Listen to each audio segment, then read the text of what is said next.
You're so wonderful. And thank you for convening this important work. And I think we're starting with Ben with a beginning poll to find out where we all start from.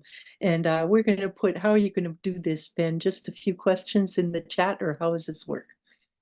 Yeah, thanks, Patty. So we've run into some technical difficulties Ah, this morning, unfortunately. It's just how it goes, I guess. But I'm going to drop a link in the chat. So to folks who can access the chat, we'd love it if you could fill out this very brief Google form, which will just ask you um, three questions. We would like to know right now how much you feel like you know about sources of pollution in your community, how much you feel like you know about health harms in your community, and how concerned you are about these pollution sources and health harms.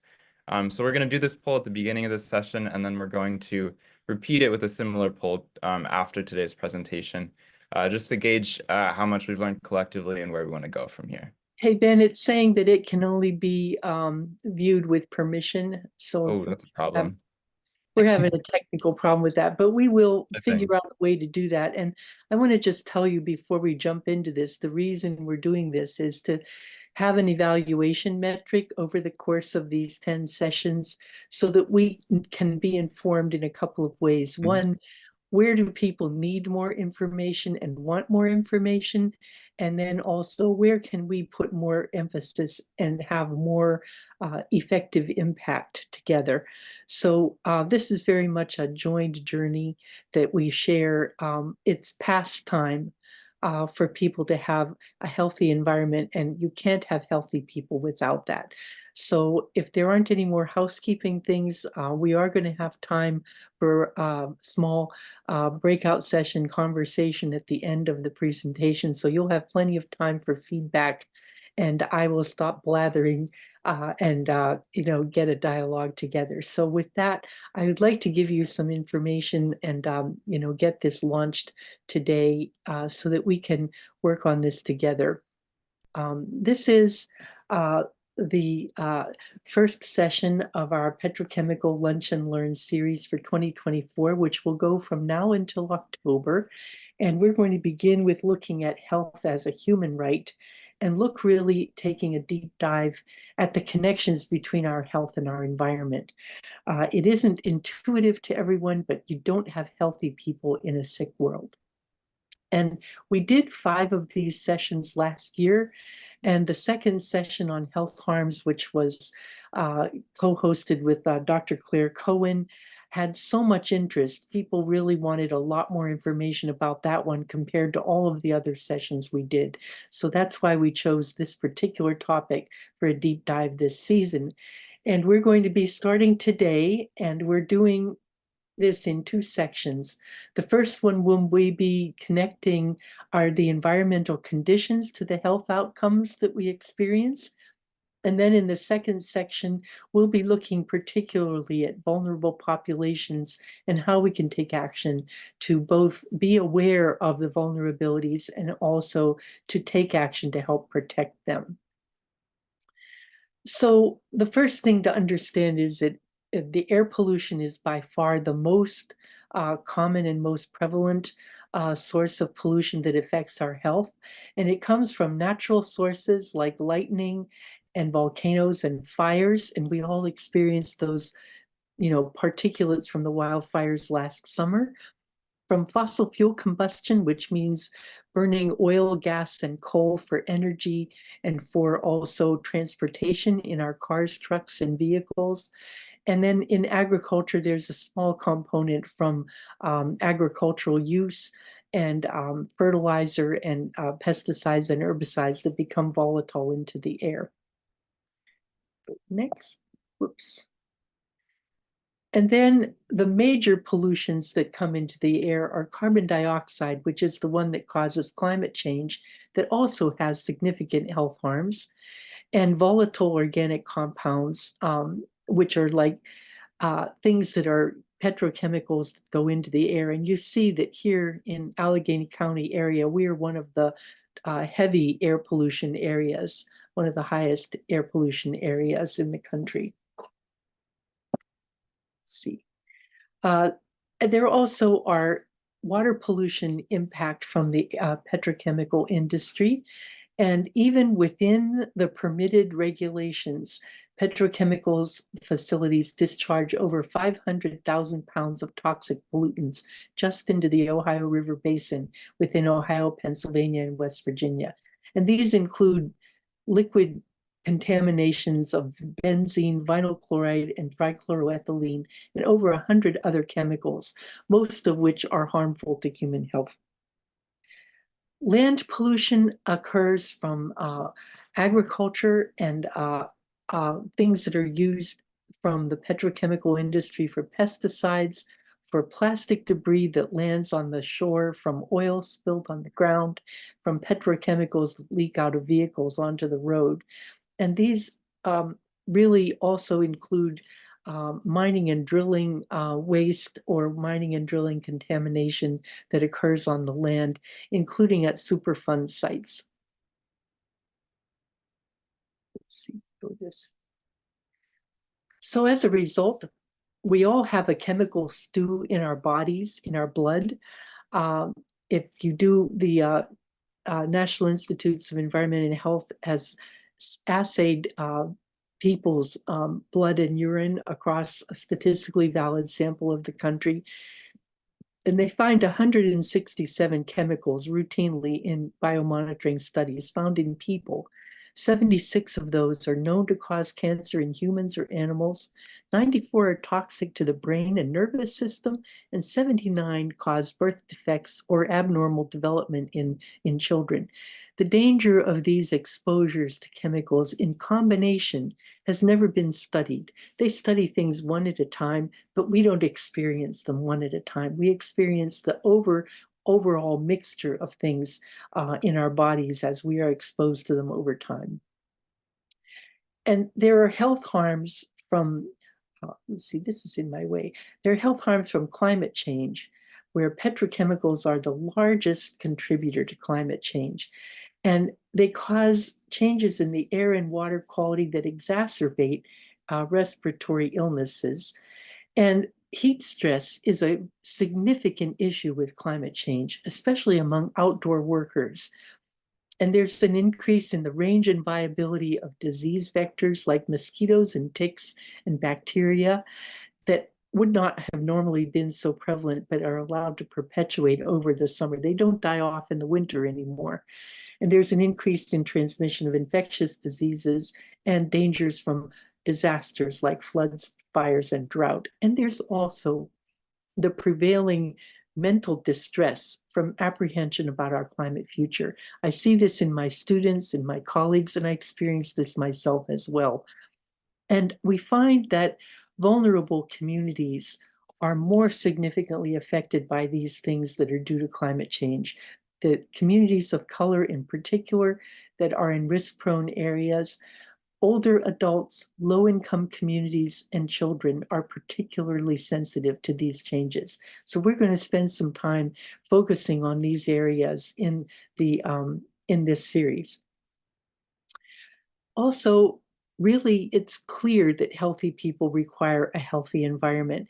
If you look at the statistics of people living within a mile of petrochemical facilities, and that's some 38 million people across the country, 18 to 22% of children have asthma, compared to 8 to 11% nationally.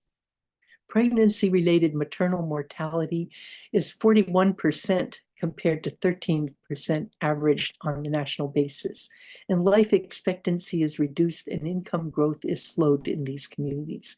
And it's a substantial risk factor for many negative outcomes over an individual's lifetime, such as deficit hyperactivity disorders and asthma, lower test scores, lower schooling attainment, lower earnings, and higher rates of social welfare program participation.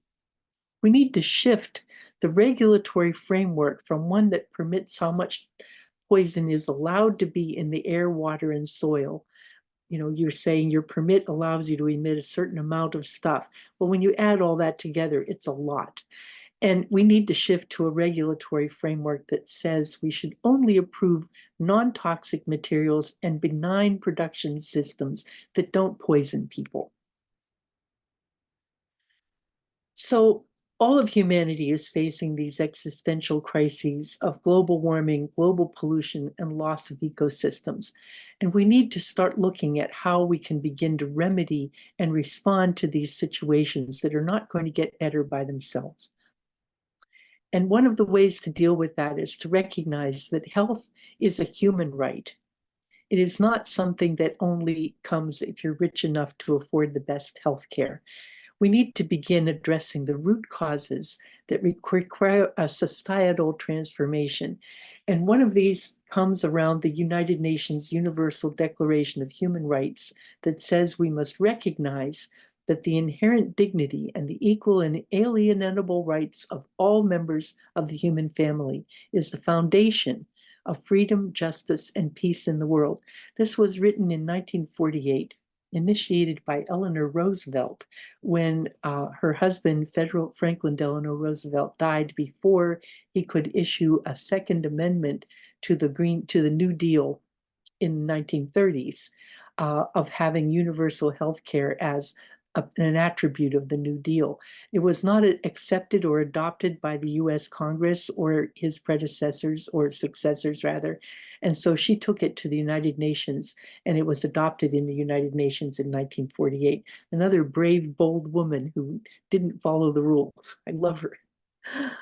So, environment and health are connected, and human rights and the environment are interconnected very, very closely. A clean, healthy, and sustainable environment is necessary for the full enjoyment of a wide range of human rights, such as the right to life, health, food, water, sanitation, and development, among others. You have to include the health of the animal and plant kingdom, the environment that connects all of us, and ourselves as well. And it is not just a right, but also a responsibility. If you have rights without responsibilities, without accountability, you get chaos. So the enjoyment of all human rights, including the right to information, to participation and access to justice, is of great importance to the protection of the environment. Human rights to a clean environment entail responsibility to conserve and protect the environment that is our life support system. And this is something that I think we can all come together around, that the more we can have a healthy environment for everybody, not just the people who live in the suburbs and out in the green spaces, but everybody in the cities, in the communities around industrial facilities, everybody deserves to have a clean environment. Human rights, poverty, environmental protection, and national security are connected. And these are the words of Professor Wangari Maathai, who started the Green Belt movement by empowering women to plant native plants along the riverbanks and restore the river in Kenya that supported their villages. And it was so successful that you could see the greening of that area from the satellites. And she said, you cannot protect the environment unless you empower people, you inform them, and you help them understand that these resources are their own and they must protect them. This is a message I take to heart, and this is a message I share to you all as a way to work together on these issues. It is our common need and our common duty to protect the environment in order to have a better, healthier system for all of us. The Universal Declaration of Rights was adopted in 1948, and I wanted to tell you what it says. This is a standard that says everyone has the right to a standard of living adequate for the health and well-being of himself and of his family, including food, clothing, housing, and medical care, and necessary social services, and the right to security in the event of unemployment, sickness, disability, widowhood, old age, or other lack of livelihood in circumstances beyond his control. Realize they use his as the generic in this date. Nowadays, we would say people. And they also note that motherhood and childhood are entitled to special care and assistance. All children, whether born in or out of wedlock, shall enjoy the same social protection. And think of how different this is compared to our estimation of how we access healthcare. Healthcare is accessible to people who can afford insurance, and we have big debates about how to make insurance more affordable to people. We don't start from a proposition that this is a right to a standard of living adequate for the health and well-being of people. This is, I think, a distinction worthy of exploration and one that we can look at. We also have protections in the Pennsylvania Constitution, Article 1, Section 27, that says Pennsylvania's public natural resources are the common property of all the people, including generations yet to come. And as a trustee of these resources, the Commonwealth shall conserve and maintain them for the benefit of all the people. This is something that is honored more in the breach than in the execution, and only 6 states share positions such as this in their constitutions, and those are Hawaii, Illinois, Massachusetts, Montana, New York, and Pennsylvania. Otherwise, they are not protected by the Constitution. Health is not a commodity. It isn't something you buy. It is a right. It isn't something like, a refrigerator. Universal health care is crucial to the ability of the most marginalized segments of any population to live lives of dignity. Without our health, we literally do not live, let alone live with dignity. The only remedy to our access to health care is to stop confusing health insurance with health care. We have to make sure that what we're looking at is building a system where people can receive care for their health. That includes preventive health. That includes ongoing maintenance of your health and prevention of diseases, as well as treating crises. The US has the highest spending on health and the lowest health outcomes in the civilized world. Australia, Canada, Denmark, France, Germany, Japan, and the United Kingdom all spend less per capita on their health care, and yet they have better life expectancies at birth as one metric compared to the United States. We have the lowest life expectancy at birth, the highest death rates for avoidable or treatable conditions, the highest maternal and infant mortality, and the highest suicide rates in the civilized world. We see physicians less often, and we have lower levels of screening rates for preventable diseases. This means we're spending a great deal of money on on health insurance, but not receiving outcomes across the board of our population. In the United States, we cannot enjoy the right to health care. Our country has systems designed to deny, not support the right to health. We don't really have a healthcare system. We have a health insurance system. So you see here the highest rates of infant and maternal deaths in the civilized world. The root causes of this are fairly broad spread. One is environmental degradation. This disproportionately affects persons, groups, and peoples who are already in vulnerable situations. And the impacts of climate change, global pollution, and global loss of biodiversity only exacerbate the structural and other intersecting barriers faced by people in environmental justice communities. Another root cause is air pollution. This is one of the biggest environmental threats to health. It results in an estimated 7 million premature deaths every year in violation of the rights to health and life. And also climate disasters. 38 million people were displaced by climate-related disasters in 2021. This directly affects the enjoyment of the rights to adequate housing, education, health, and security, among others. The hundreds of evacuees who were affected by Hurricane Katrina in New Orleans, and many of them have not been able to return to their homes even yet. And this displacement has not been recognized as a contributor to the health and well-being of those people. Among the special vulnerabilities, women and girls are disproportionately affected. the environmental degradation reinforces pre-existing gender inequities and discrimination. And this is something that also has including rights of access and tenure over their land and over control of their own natural resources. And children have less developed physiology and immune systems, and they experience the effects to a more intense degree because of their smaller and more rapid metabolism. So they're more vulnerable to these effects. And also, indigenous peoples have special vulnerabilities, even facing life-threatening risks for defending their traditional lands, resources, and territories upon which their communities depend for survival, livelihoods, and religious and customary practices.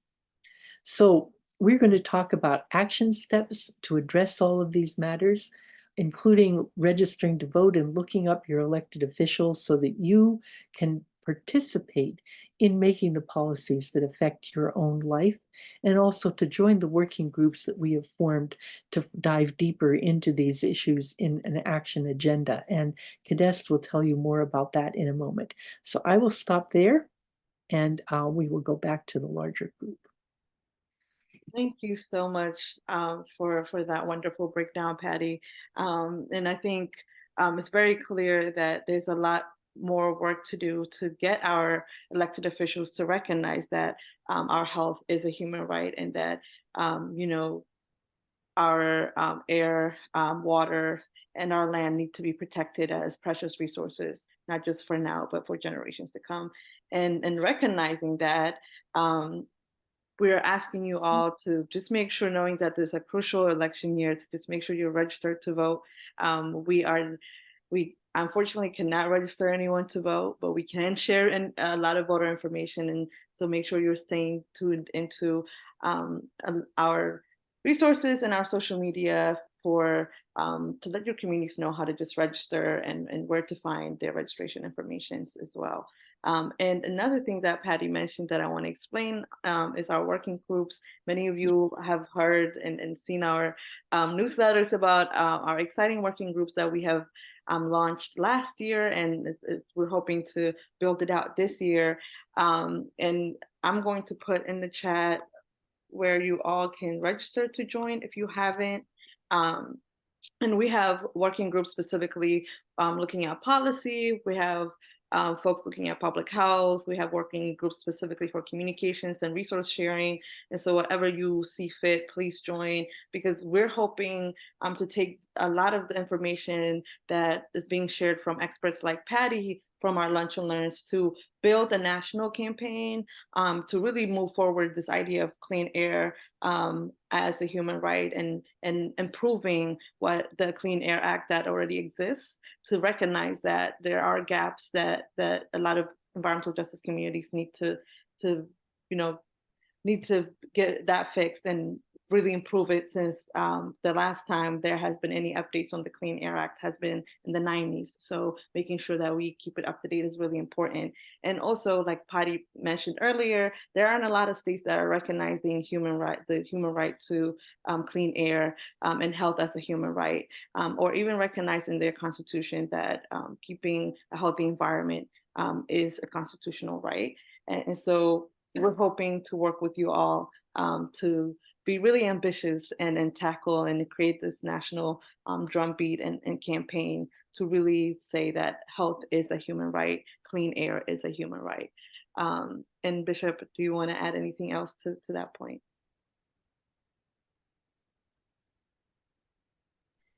I don't really have a lot to add other than, part of what we're going to be doing as well, or asking people to participate in, is not even we're going to be taking action or having an action after each one of these Lunch and Learns, because, in order for us to build this collective power around, the harms and the hazards and all of the things that we experience in our communities, either directly or indirectly, we have to start with like that pathway. And so I'm just encouraging you you know, to stay along, or inviting you to stay along with us, because we do want to do things like resolutions. What would it look like, you know, to do a resolution in your city, to build the relationships with city council? A lot of things we don't realize go a long way. One thing that, you know, PA can kind of, you know, speak to is like, what does it look like when, you know, communities come together and they just want a big lawsuit? So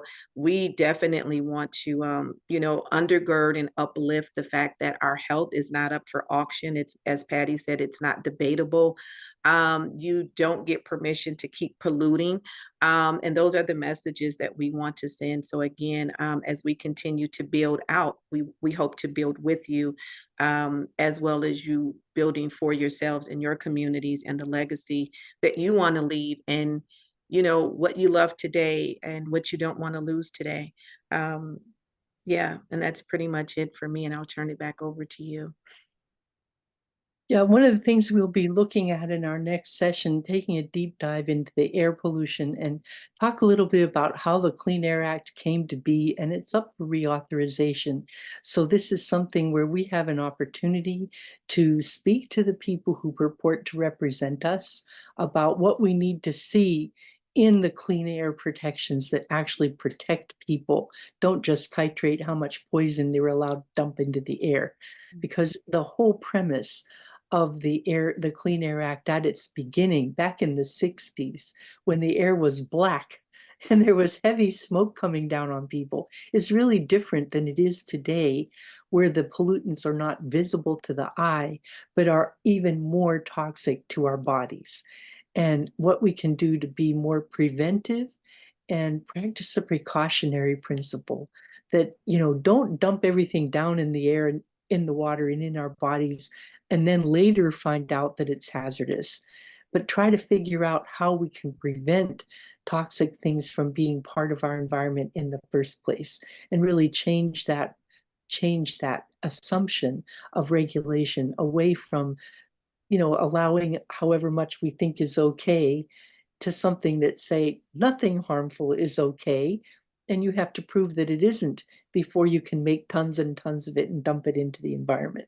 It's just turning the whole regulatory premise upside down and putting people's health first. Absolutely. And I want to now take a moment to allow you all to ask us any questions Yeah. to Patty from what she has shared, any questions about some of the ideas we just shared with you all in terms of the Clean Air Act and enacting policies that will protect our health as a human right. I'll leave the floor open. If not, then we'll go into breakout rooms to kind of discuss some of the things that we learned today.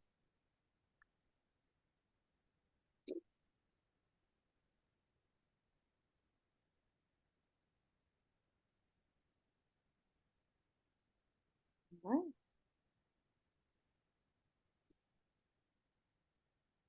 Well, I guess we can go ahead. Oh, you have a question in the chat from Mackenzie McFarland. Mackenzie, do you want to ask, or do you want us to read it from the chat? Sure, I can ask. Can you hear me okay? Yeah. Yeah, so I'm a chemist, and you know, I've thought about for a while, like, what advances in green chemistry do we need to know that air pollutants are toxic before, you know, like you were saying, like allowing them to go into the air before even knowing, and like, how can we change policies so that that is the case, because of the rapid, you know, changes in the chemical industry and new chemicals being introduced all the time. I was wondering if anybody has any thoughts about that. I will share you a perspective that I gained from my colleague Terry Collins, who is in the Institute for Green Sciences at Carnegie Mellon. And our collected opinion is that all chemists in their training period should also learn some physiology and biology, and learn about the impact that chemicals have on living systems as part of their training. And that the criteria that we impose on production include demonstration of lack of harm on living systems in advance of scaling up. And I think if we add a little bit of knowledge at the front end and make failure of toxicity as a design criteria at the beginning instead of trying to titrate how much we can tolerate at the other end, I think it would be a much more productive process. So an ounce of prevention is worth 20 pounds of carbon in the air. You know what I mean? So that would be my best approach. How we do that in terms of policy and practice, I mean, intersecting the curriculum design for higher learning is, as you know, having sat through millions of endless faculty curriculum meetings, it isn't something done overnight. But I really feel that we need to start looking at that as a criteria for production if we're going to make progress on these issues going forward.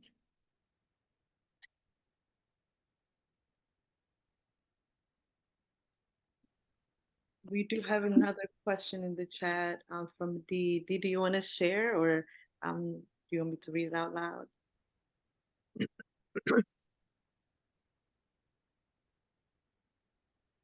Well, Dee asks, Governor Shapiro supports fracking. How do we hold our politicians accountable? Yeah. Well, that's what the voting box is for. And I think the more we know about the harms of fracking and its byproducts, the more able we are to raise our voices in objection to things that are harming our communities. I think a lot of the fracking initiative happened without a good explanation or analysis of what the health harms was in the public eye. I mean, there are many of us who were screeching about it even before the act was passed. I even got fired over the subject in 2010, but for objecting to fracking publicly in a large conference. But I think the more people know and have information about the actual harms and documenting the experiences of communities, holding those up to the light and demanding answers of the people who are representing them in those areas, I think the better off we are. And preventing the expansion of fracking for things such as a hydrogen hub, for example, that would depend on fracked gas. Those kinds of things are not stated overtly in the beginning. They don't say that, oh, we're going to have a hydrogen hub. By the way, that means you're going to have 1,000 more fracking wells every year for each hydrogen unit that is produced. People don't know that up front. You know, they just say, oh, we're going to get jobs from green hydrogen. Not necessarily so. The cost is way high. Absolutely. And I think to even add to that, you know, knowing what our politicians, like what their stance are on certain issues that are important to our communities is crucial before we make a lot of our voting decisions. And if you're also a little even more interested beyond just knowing their stance, you can even look up where they're getting their money from. So if you know that this politician is getting money from fracking companies, then you know it's time to say, you know, to call that out and let folks know, even if they're standing you know, on values of like bettering our environment, they can say that and still take fracking money, right? So just making sure that not believing a lot of the lies that we hear from politicians, and just being a good stewards of our community means selecting better leaders for ourselves, and that also means just knowing who's in office and what their values are, and also how are they moving beyond just what they're saying, right? Yeah, I don't want to lose the opportunity to encourage people to get involved in your local level. There are many boards and commissions in your local communities who often go unfilled because no one steps up to volunteer to serve.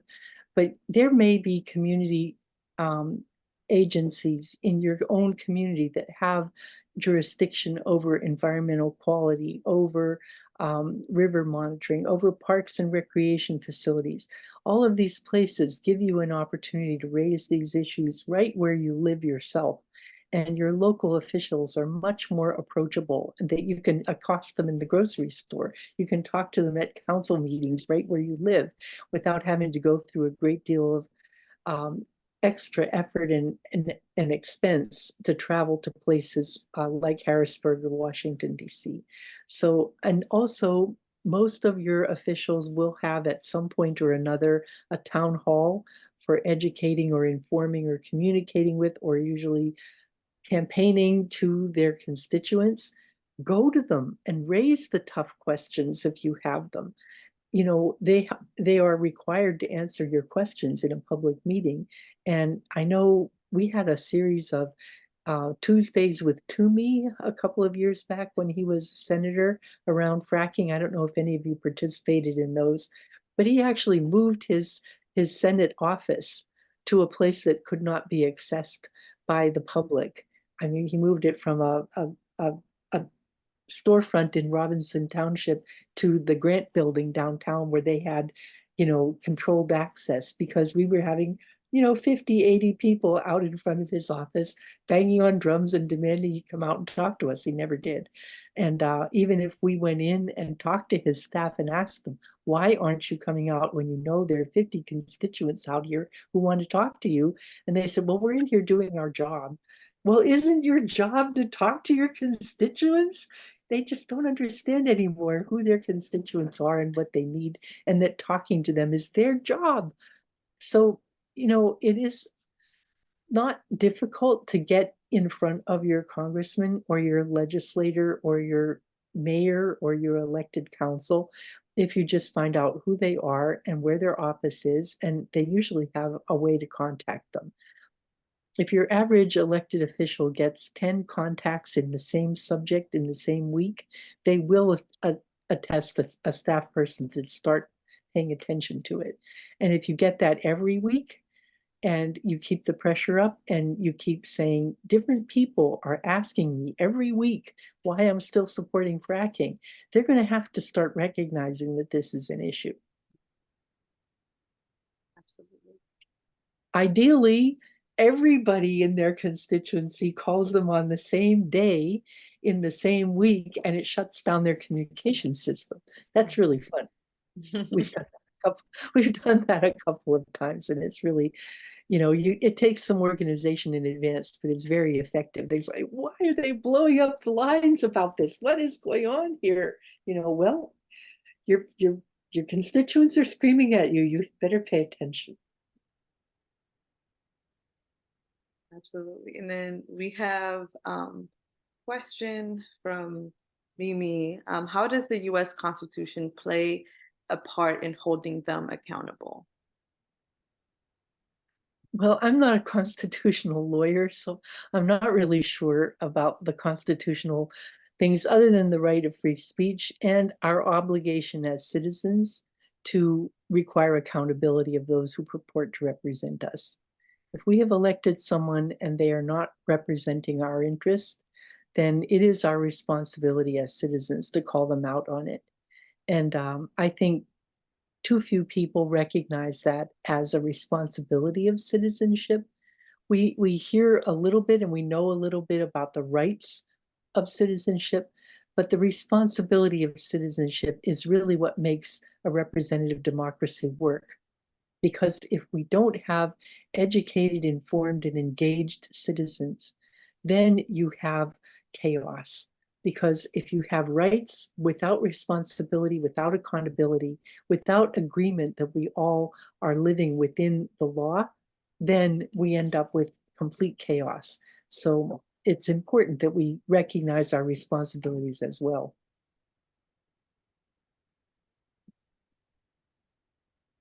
And I see Mackenzie said that we can try to pass money and politics reforms also, so they must listen to constituents. March on Harrisonburg is doing great work in PA. Absolutely, and I'm working out of Virginia, and here we were able to pass a bill where you know, we have a utility monopolies, basically meaning that we have the option of 2 utilities, and they serve the whole state. And they control a lot of the politics, right? They make a lot of donation to politicians, and we've had higher rates of energy bills. We've had spikes in pipelines because to build out a lot of this energy infrastructure. In the past, I think it was in 2022, we were able to finally pass a bill that bans any contributions from monopolies. And so that was a 6-year fight where a lot of folks were able to come together and really voice the issue from all sides, right? How the problem is, utilities controlling a lot of our politicians' pockets and informing their policy decisions, which in turn are affecting a lot of residents, and especially Black and brown residents and poor residents who cannot afford to pay their electricity bills, right? So definitely reforms, political reforms work, and they definitely make the direct changes that we need.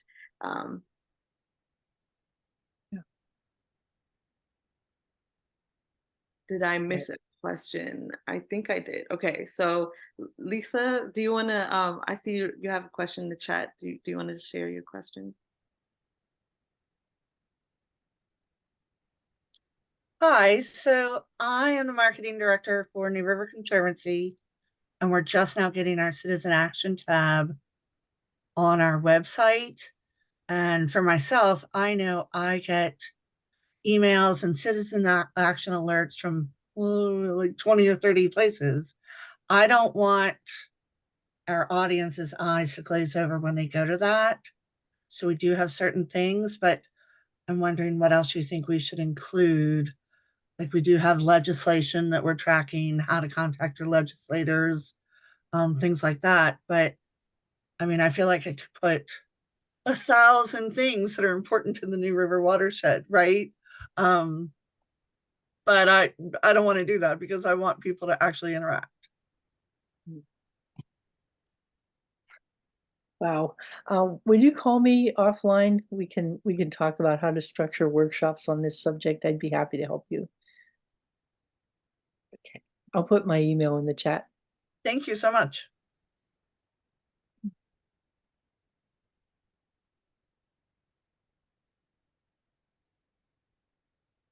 Does anyone else have any questions?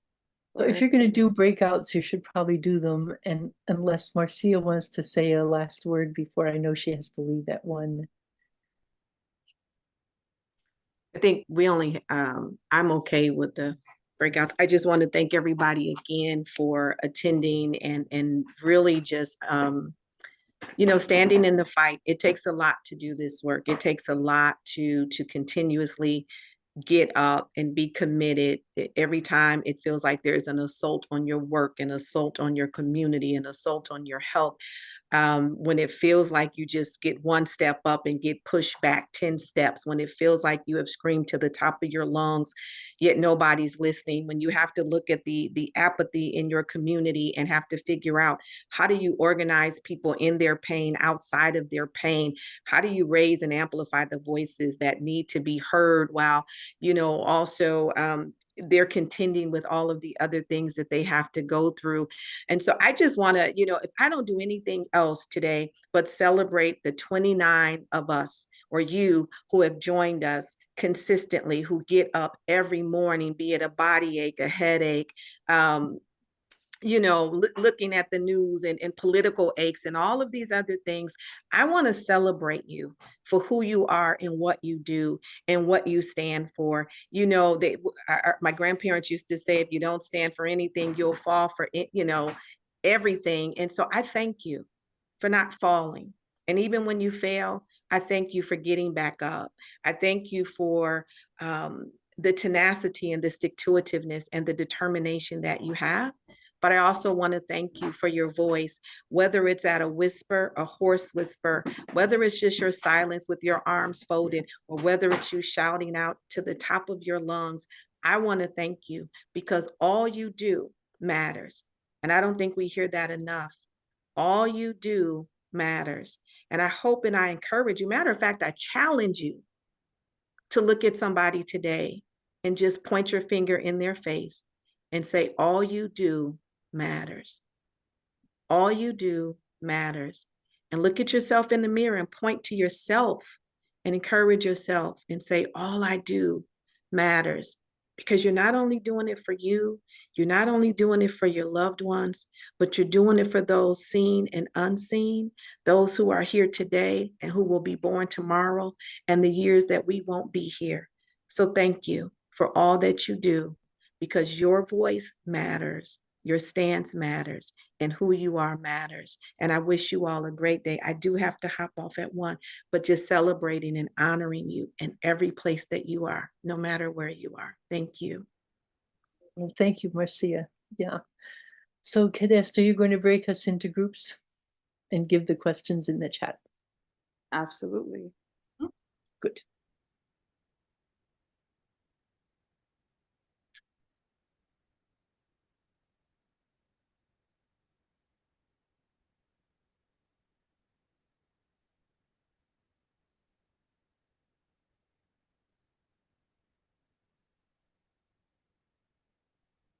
Okay, please join into the breakout rooms and I'll be putting the questions as an announcement.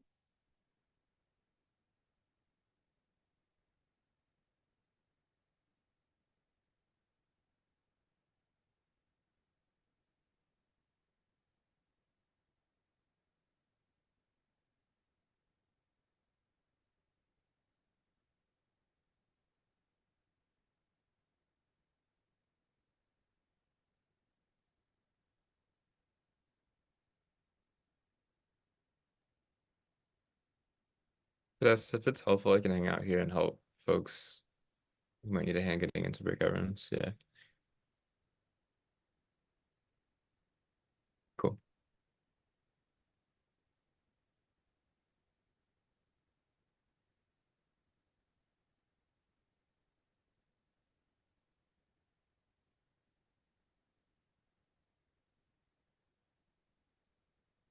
Hey, welcome. We are moving into breakout rooms right now, so you should hopefully have a prompt on your screen that'll allow you to join a smaller group to chat about a few questions.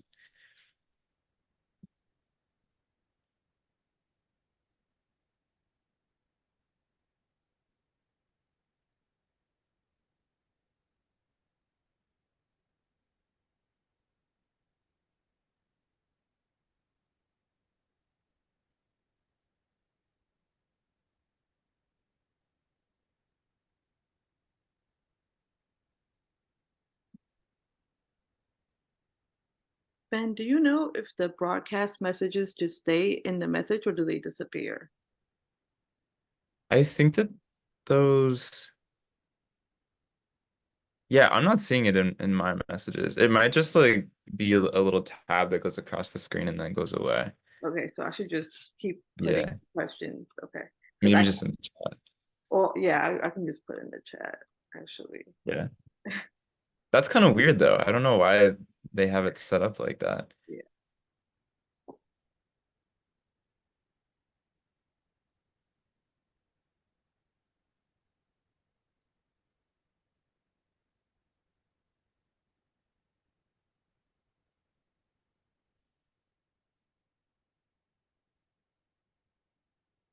And are we trying to like record these answers somehow, like taking notes or recording?